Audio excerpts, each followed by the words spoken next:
সুপ্রভাত বন্ধুরা, আমি আরও একটা নতুন ব্লগের সঙ্গে তোমাদের সামনে হাজির হয়েছি।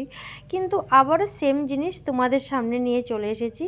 আজ হচ্ছে 15 দিনের যে নতুন দেওয়ার পালা ইতুঘাটে, সেই নতুনটাই আজকে আমরা দেব।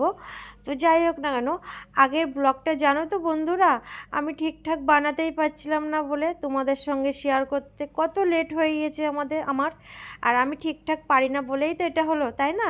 তো যাই হোক না কেন, দেখতেই পেলে যে আমরা এখানে গোছগাছ করে নিলাম আর কি।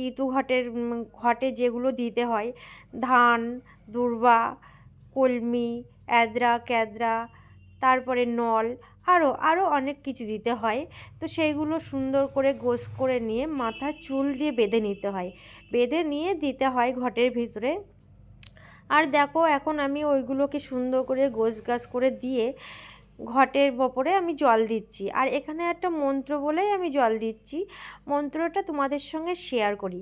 মন্ত্রটা হলো এই যে, বেলফুল তুলতে গেলাম, শুনে এলাম ইতু কথা, শুনলে পরে কি হয়, অপুত্রের পুত্র হয়, নির্ধনের ধন হয়, ছোট ছোট বর হয়, বড় বড় ঘর হয়, আমি ঠাকুর হাবলা, তুমি ফুল নাও গাবলা গাবলা। তো যাই হোক না, এটাই হচ্ছে মন্ত্র। আর আমার এই ব্লগটা যে যেখান থেকে দেখছো, আশা করি সবাই আমাকে সাপোর্ট করবে আর সবাই আমার পাশে থাকবে। আর সঙ্গে লাইক, শেয়ার, কমেন্ট, সাবস্ক্রাইব অবশ্যই করে করবে।